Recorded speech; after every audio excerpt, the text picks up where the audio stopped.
Magandang araw mga boss. Ngayong araw na to ay maglalagay tayo ng tile sa ating wall at mga tips sa paglalagay ng tile sa ating column o sa poste at paglalagay ng adhesive sa ating tiles kung saan nga ba tayong parte ng wall magsisimulang mag tiles. Pero bago muna ang lahat, intro muna tayo.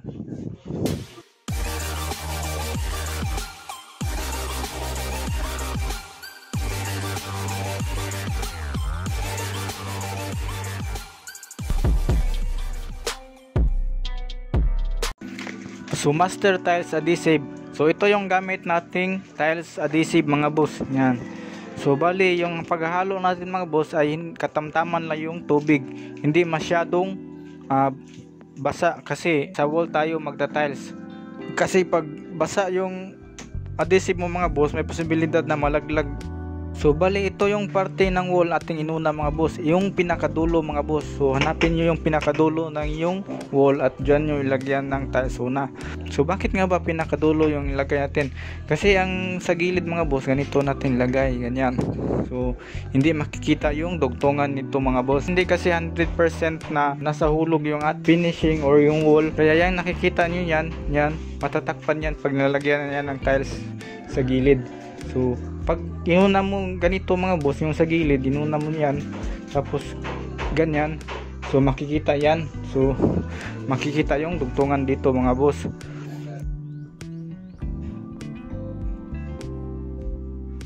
So ito yung ceramic na tiles mga boss, yung pula. So ito yung ginamit natin sa ating wall ng lababo. So ito naman yung porcelain, mas matibay kasi yung porcelain kaysa ceramic mga boss. Sige, continue tayo sa ating pagta-tiles. So bali nagsusukat na tayo mga boss. Ayan.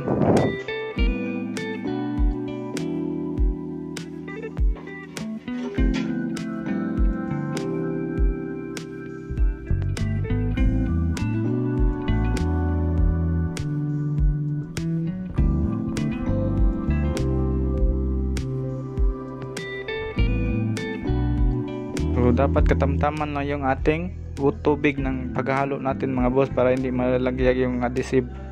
Tapos lilibilan natin yan. So mas maganda mga boss, every paglagay nyo ng tiles, lilibilan nyo or may dala-dala kayong level bar para nasa pantay lahat yung ating tiles or nasa level. Mas maganda kasi libilan lahat mga boss. Importante kasi yan kasi mahihirapan ka sa dugtungan sa magkabilaan mga boss pag hindi level yung tiles mo.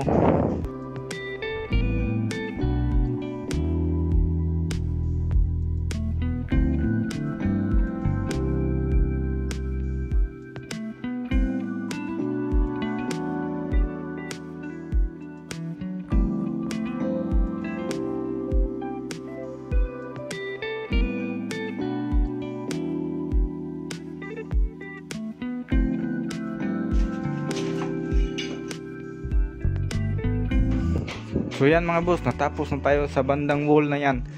So next is yung sa gilid naman mga boss. Yan.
So yan mga boss.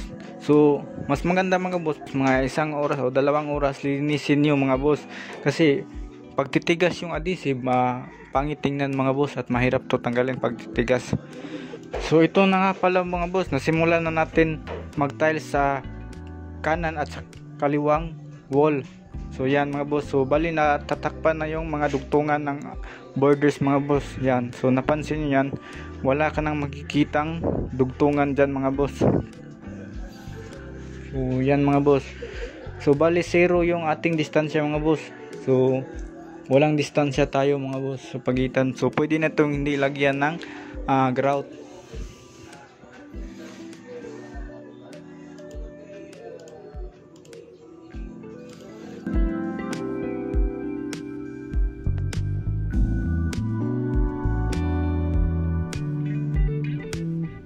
So next natin lalagyan ng tiles is yung poste or yung column natin mga boss. So lalagyan natin ng tiles. So yung pinakauna mga boss, yan yung mahalaga mga boss. So bali 3 side na lilibilan nyo, yung sa gilid at sa harapan at sa yung sa itaas mga boss, para nasa level yung poste natin o yung pagka tiles.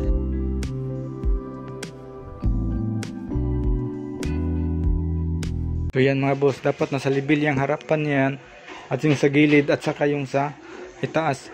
So napansin niyo yung malaking butas na yan mga boss sa gilid, yung border niya. So matatakpan yan, yan ganyan. Itatago kasi natin yung mga dugtungan mga boss.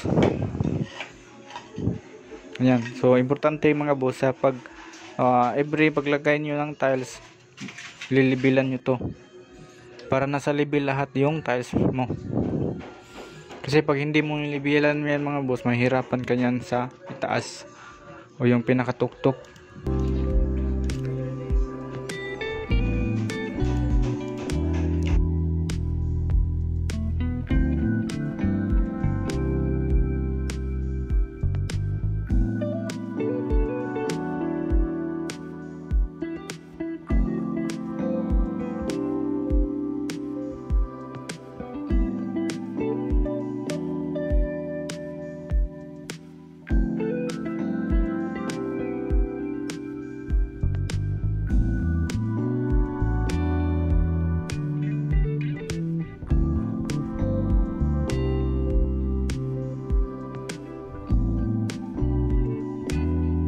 So ito na mga boss, natapos na yung kabilang side ng ating poste.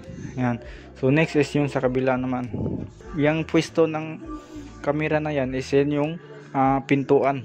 Kaya tatakpan natin yung border ng tiles. Ganyan. So para hindi makita yung border. So tingnan nyo mga boss, walang kayong makikitang border. Yan. So nakatago yung border sa gilid o yung edge ng tiles. So yan mga boss, natapos na tayo mag-tile sa ating wall. So bali 5 patong lang tayo mga boss. Yung sukat pala ng ating tiles mga boss is 30 by 60 cm mga boss. So bali hindi natin na kumpleto yung sa gilid mga boss, yung may guhit na pula na yan. Kasi wala pa kasi tayong pintuan. So i-continue natin yan. So hanggang dito na lang muna mga boss. Maraming salamat sa panonood. Please like and subscribe this channel.